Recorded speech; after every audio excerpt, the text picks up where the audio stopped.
Patuloy na nagbibigay serbisyo. Pag-asa at saya. GMA Regional TV.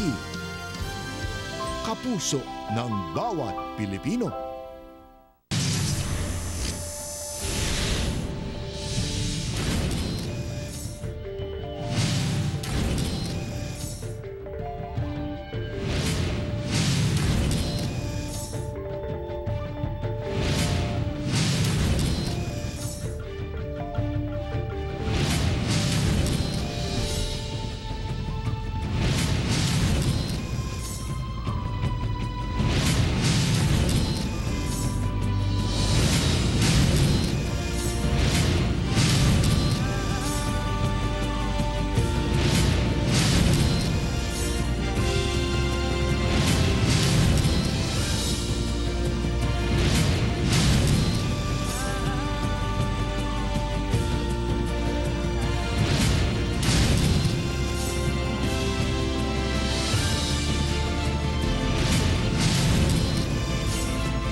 Ito ang GMA Regional TV, One Mindanao.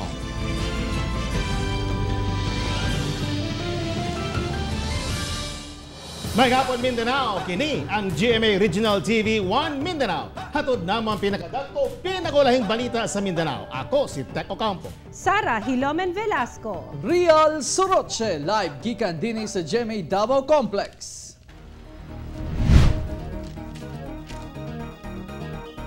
Mga nag-inom sa usak iskinita sa barangay 39D nakuhaan og video sa netizen. Ano ang report? Gipadala sa GMA Regional TV 1 Mindanao kining video nga kuha sa usa ka netizen sa iskinita sa Purok 9 Barangay 39D, Davao City. Makita sa video ang grupo sa mga kalalakinan nga nagtagay og ilimnong makahubog sa tunga sa barangay Ali sa Mong Purok. Makita nga wala matuman ang social distancing. Walay nagsuot og face mask. Nag-inom pa sa tunga sa gianan sa mga tao sa lugar.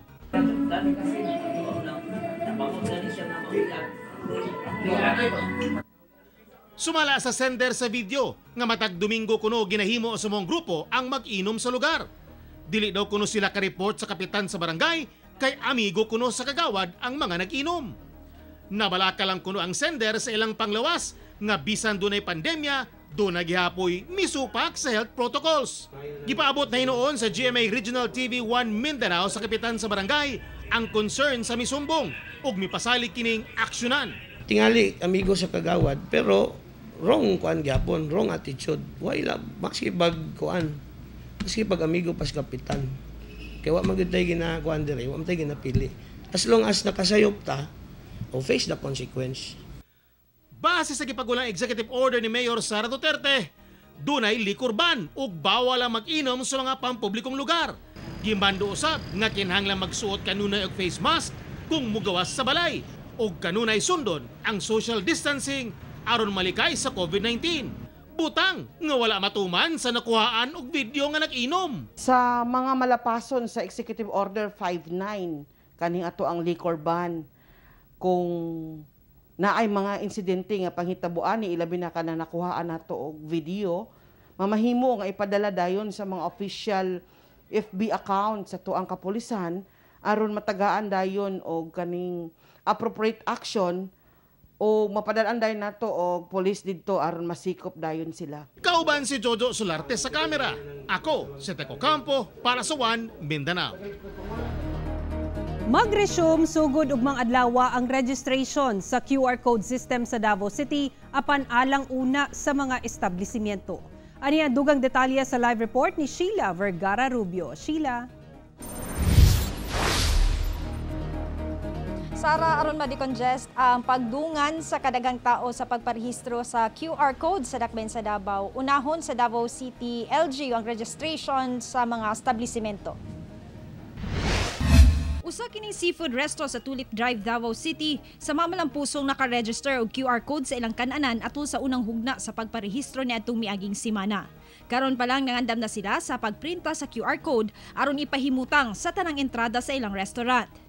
Ginatunan pa nila karon ang pagpatuman niini alang sa option nga ang customer ang muskan o sila ang muskan sa QR code sa customer. Nagabasa-basa mi sa mga kung unsaon pag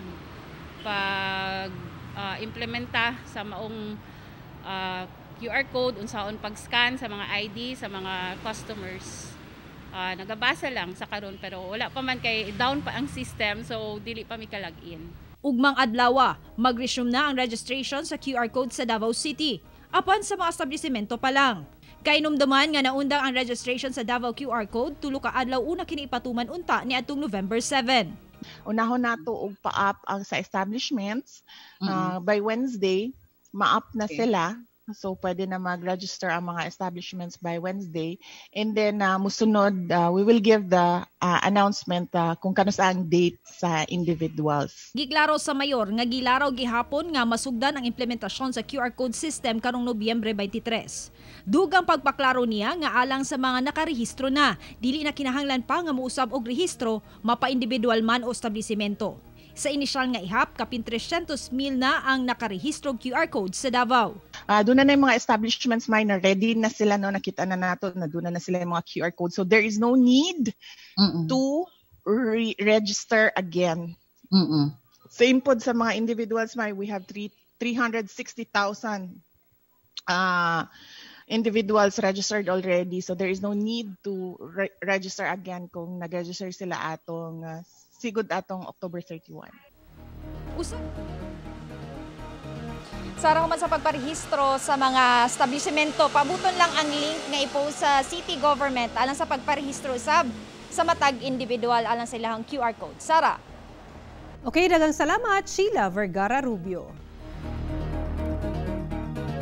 Mas gipaugtan sa Davao del Norte ang QR code scanning sa probinsya. Samtang gobernador sa lugar, uyon nga isahon na lang ang mga QR code sa matag LGU sa Davao Region. Anyang report ni John D. Esteban. Dili makalusot ang mga sakyanan pasulod sa Davao del Norte kung dili moagi sa QR code scanning. Sama dinhi sa boundary sa Panabo City ug Davao City.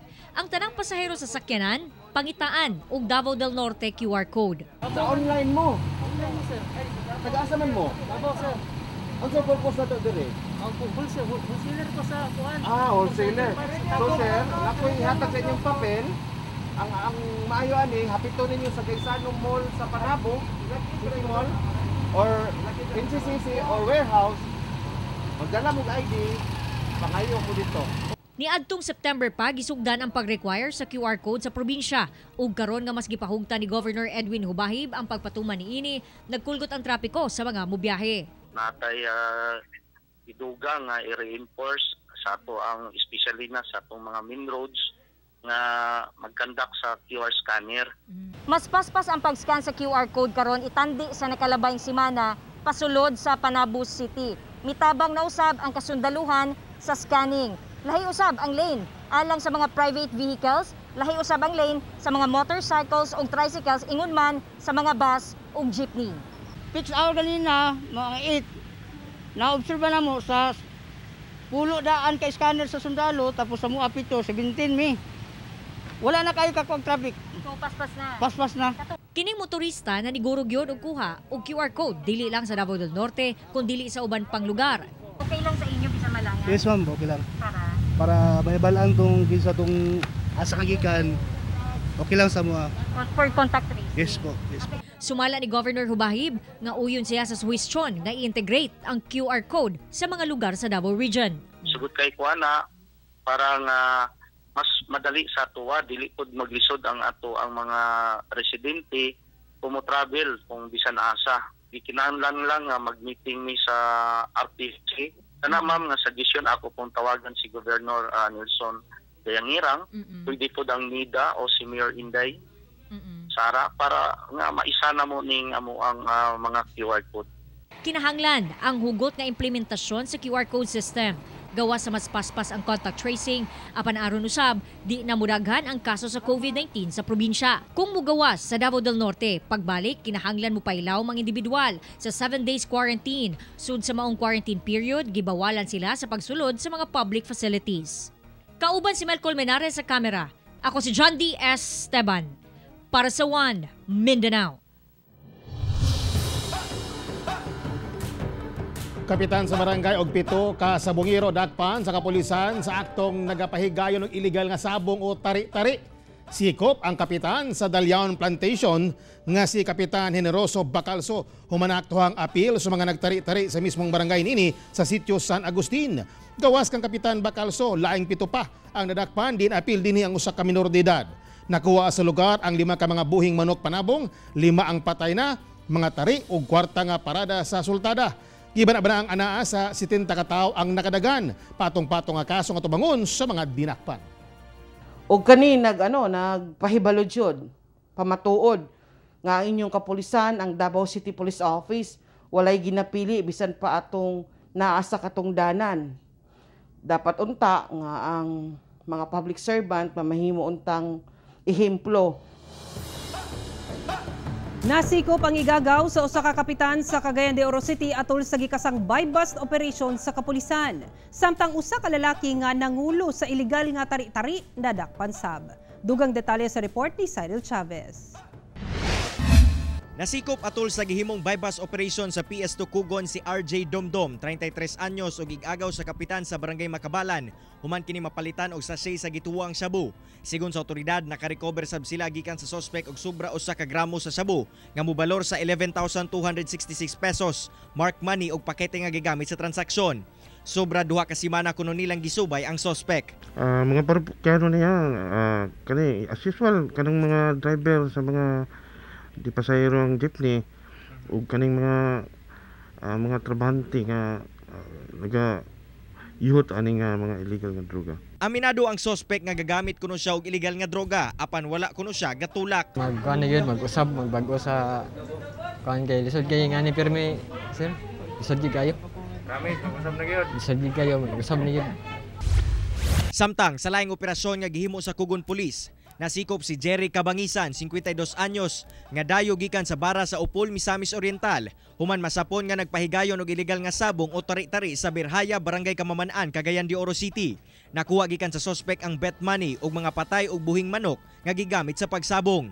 Nagbangutan ang otoridad tungod ana sa kapin 20 ka taong nakasibat sa operasyon apan padayon ang paggukod kanila.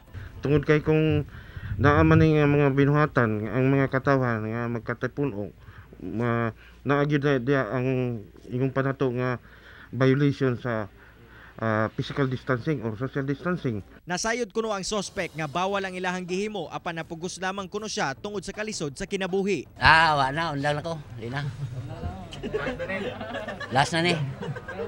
Kay Sir? Promise. Kauban si James Yap sa kamera. Ako si Cyril Chavez para sa One Mindanao. Mga batanon na maligya og illegal nga droga online dakpan sa otoridad. Kini og uban pang anti-illegal drugs operation sa DCPO pinaagi nining report. Dakpan sa mga personay sa Balyok Police Station ang payong-payong driver sa Toril nga si Mark Anthony Baba alias Macau atol sa buy-bust operation sa Rasay Street, Toril, Davao City. Usa ka gramo sa gituang shabu ingon man mark money ang nakuha kang alias Macau. POJ driver usab ang nadakpan sa Talungo Police Station atol sa gilusad nga buy-bust operation. Suspect gilang si Mark Flores, residente sa Maa, Davao City. Posible kuno nga makauban ng POJ driver usab ang customer sa dinakpan. Diin delikado kaayo kung mamasadang nakagamit og shabu. Lalaking nalakip sa drugs watch list usab ang nadakpan sa Intel Operative sa Toril Police Station. Diin napalitan kini og 2 ka sachet sa suspected shabu. Target mao si Joel Tahir, residente sa Barangay Lisada, Davao City. Samtang 2 ka minor de edad sikop human na bisto ang ilang pagpamaligya og marijuana online. Diin ihulog lang ang kwarta sa mga remittance center. Dayon ibilin ang illegal nga droga sa lugar kung asa gisabutan. Lain-lain man ang estilo sa mga pusher sa pagpahihot og illegal nga droga. Dili gyapon muundang ang kapulisan nga mangita og paaging madakpan sila. Ako si Real Soroche para sa One Mindanao. Mga artwork sa pipila ka inilang artist sa Davao Oriental gibida atol sa art exhibit nga gitawag nga Dum Dum. Ani ang report. Pinaagi sa mga nindot ug detalyadong paintings, gipadayag sa 12 ka artists nga pulos taga Davao Oriental ang ilang jumdum nga nagpasabot wisdom o kaalam or perception o panglantaw sa kinaiyahan ug kultura. Ang maong art exhibit gipasayugdahan sa lokal nga kagamhanan sa Davao Oriental isip pagsaulog sa Museums and Galleries Month. Usa sa mga misalmot sa Jumdum ang internationally acclaimed artist nga si Ega Carrion, kan sa mga artwork na exhibit na sa Berlin, Barcelona ug sa Amerika. Ang atong kalibutan kung walay art, ang pinaagi sa nga exhibition na siya educational form. Labi na sa mga potential artists. Ang aktibidad gisuportahan sab sa Department of Tourism Region 11 ug National Commission for Culture and the Arts o NCCA. Mapasalamaton sila sa maong art exhibit nga dunay tumong nga muhatag sa katawhan og positibong panglantaw bisan pa man karong dunay pandemya. Your artistic works imbibe the Dabawenyo soul and spirit, and I am sure that your creations will enrich our minds and enlighten our soul. It demonstrates a bold spirit and a willingness to learn and to experiment, which is a characteristic of Davao's people.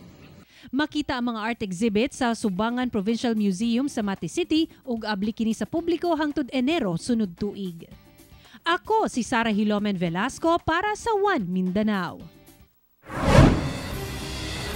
Sa Labangan, Zamboanga del Sur, naapilo kapaig ang laborer nga si Ramon Pulmano, 55 anyos, humanasunog ang iyang balay sa Puruklawag, Barangay Lower Pulacan. Sumala sa nakasaksi, hubog kuno ang biktima, diyang miuli pasado alas 9 sa milibayng gabi. Apan nakahigayon pang magluto kini, ug human mikaon, nakatulog dayon tungod sa tumang kahubog. Sa investigasyon sa Bureau of Fire Protection, posibleng wala nini napalong ang kalayo human nakatulog, hinungdan sa sunog. Paspasab nga naug daw ang balay, sanglit gaba kini sa light materials. Narakpan sa kapulisan ug PDEA ang gikonsiderang high value target kasi Mark Anthony Limboy, 33 anyos, human mapalitan og illegal nga droga sa San Rafael Village, Barangay 9A, Davao City. Nakuha gikan sa dinakpan ang duha ka sachet sa gituang shabu nga mobalor og 15,000 pesos. Si Limboy ikawalo sa listahan sa city target list sa PDEA. Samtang sa Butuan City, sikop sab ang duha ka suspected pusher sa managlayang bypass operation.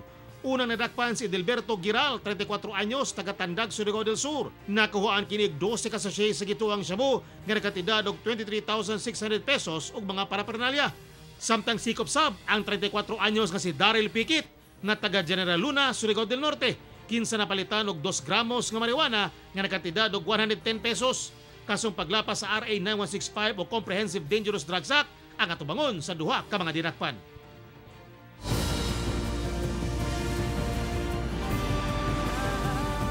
Ito ang GMA Regional TV, One Mindanao.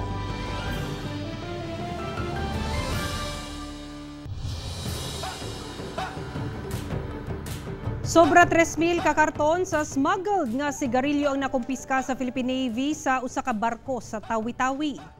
Gikan Tarakan, Indonesia ang motor launch Nur 1 nga padulong unta sa Indanan Sulu aron dalho ng mga karton sa sigarilyo dihang naharang sa Philippine Navy sa Simunul Tawi-Tawi alang sa inspeksyon. Dini nakita mga sigarilyo ug walay mapakitang dokumento ang mga tauhan sa barko gipangunahan sa kapitan ini nga si Sahinul Sirajan. Gibanang ana sa 150 million pesos ang kantidad sa nakumpiskang smuggled nga sigarilyo nga kalapasan sa RA 10863 o ang Customs Modernization and Tariff Act. Gidala na kini sa Zamboanga City ug ana sa Bureau of Customs.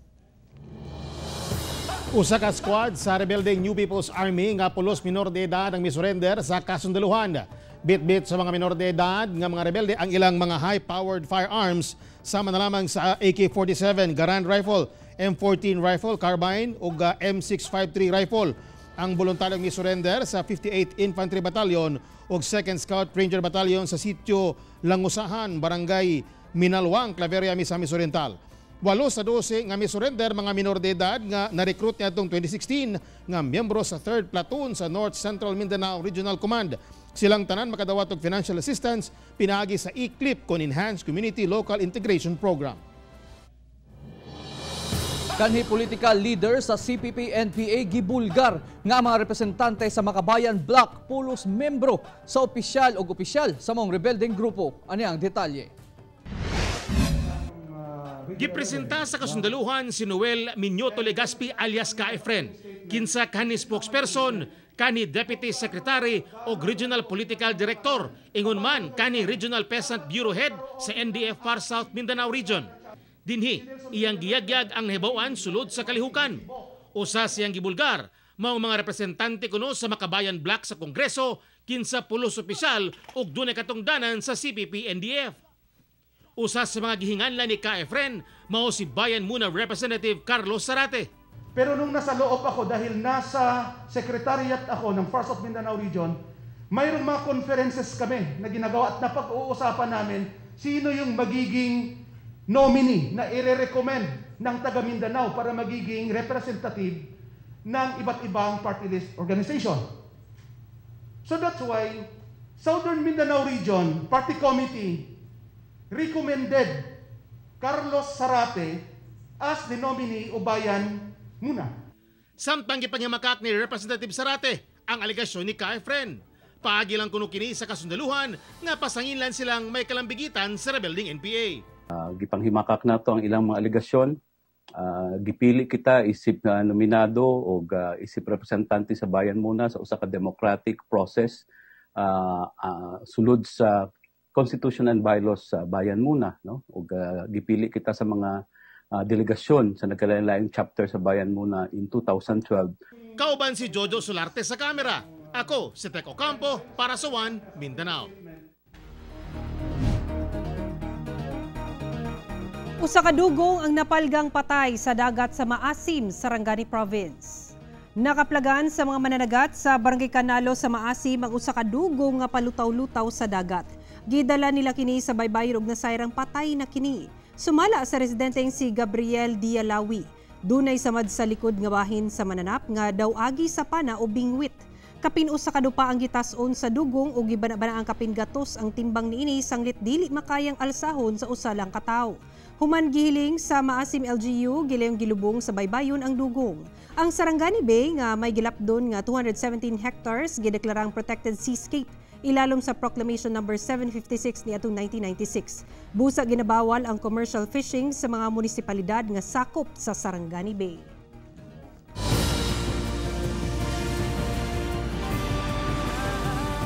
Ito ang GMA Regional TV, One Mindanao.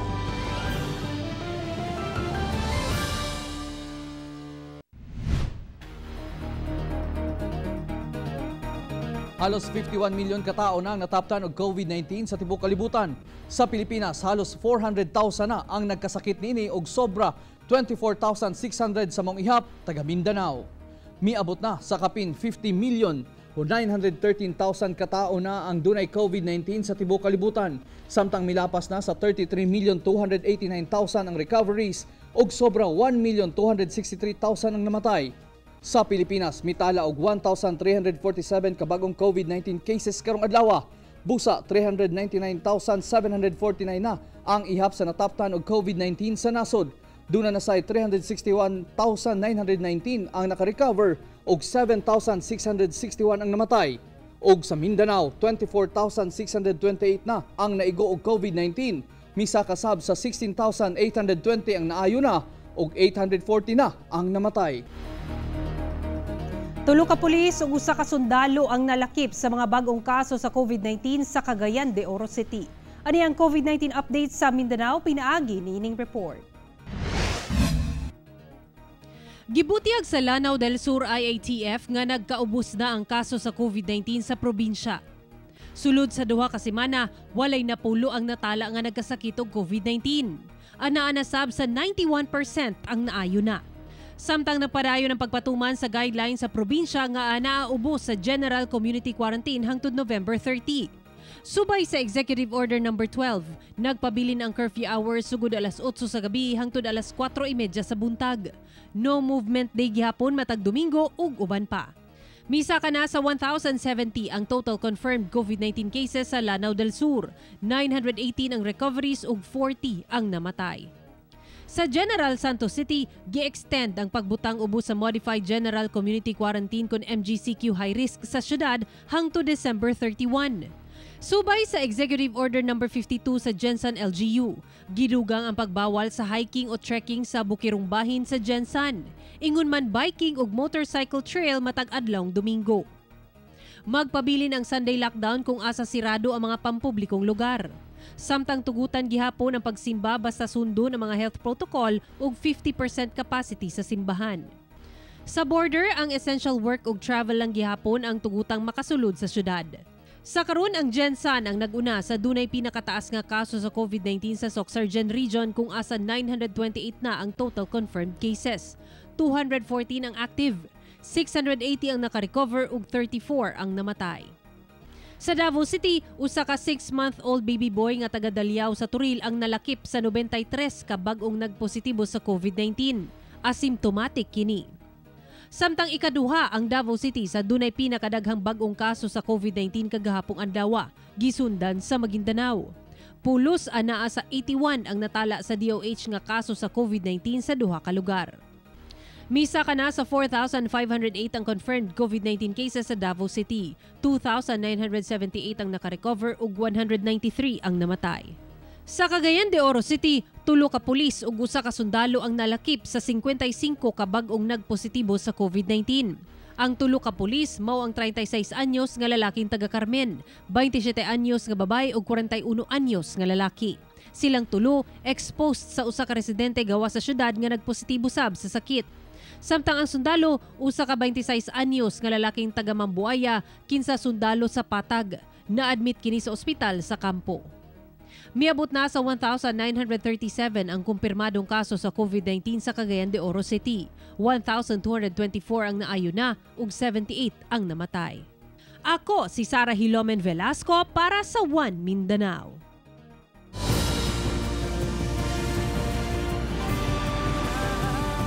Ito ang GMA Regional TV, One Mindanao.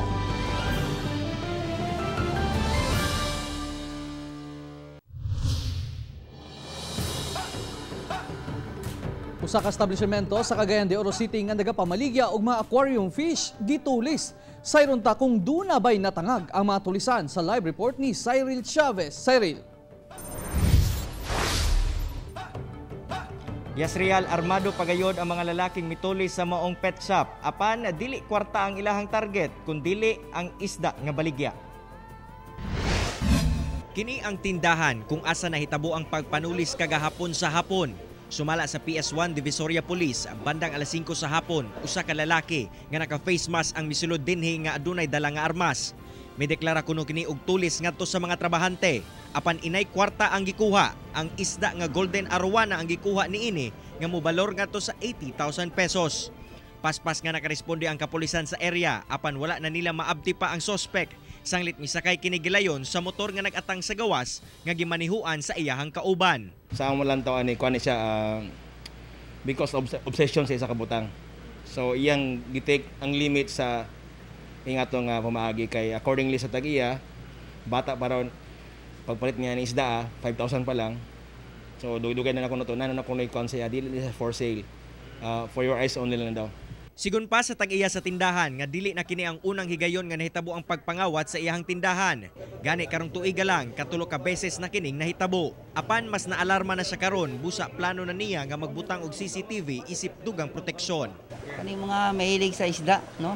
Mga kailan nato, mga vendors, no? Kailan man nato sila tanan na magtinabangay ta kung kinsa lang pang hilabot ana. Taho, no? Mabiktima ta ba, no? Hinoon, padayong giimbestigahan sa otoridad ang nagpaluyo sa mong insidente. Gani, aduna na sila mga person of interest nga ginasubay.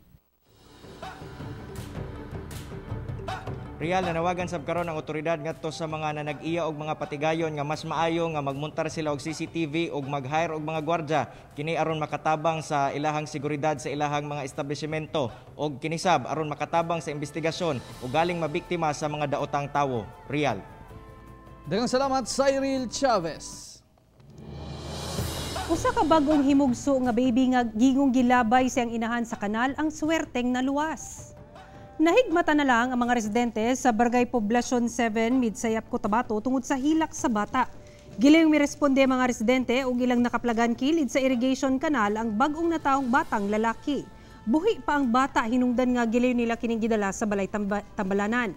Parain pang investigasyon sa kapulisan kung kinsa ang inahan nga nagbilin siyang anak. Apan aduna na kunoy suspet sa mga residente nga dili pa ikabutyag sa kasamtangan. Ana na karon sa kustodiya sa DSWD ang maong baby. Nagpahimangno ang otoridad sa Davao City nga bawal manaygon karong panahon na isip paglikay sa COVID-19. Ani ang detalye. Siguro sa mga nanaygon, mabalaka ko nila kay bisan asa sila nangadto for the sake nga manaygon lang. Pero sa among kabahin, dili ko angay mahadlok kay mo-observe gyapon kog social distancing, mag-face mask. Unya sa akong mga anak, di lang na ko sila pagawason sa balay, for your eyes only lang. I'm really concerned, especially sa mga bata, na may balak mangaroling despite of this pandemic time.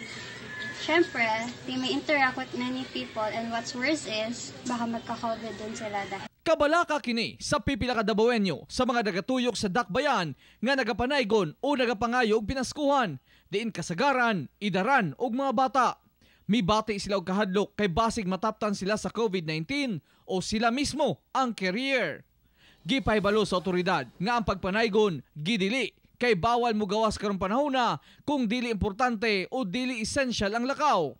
Pero kung maglatagaw ka sa kalsada, ginadili na siya kay ang ato ang lihok biya karon limitado tungod nata sa quarantine period. So ang naara sa gawas katong naay essential nga panginahanglanon o ang iyang tumong nga naa sa gawas panarbaho o uban pa. Nanawagan karon ang otoridad nga kung duna mo'y makita ang mga nanaygon, gilayong itawag sa otoridad, labi na kung mga bata aron ma-rescue kini. I-report dayon sa pinakaduol nga police station atong rescuehon ng mga minor de edad nga naa sa kadalanan. Ang katong mga dagko, mga masitag yun sila.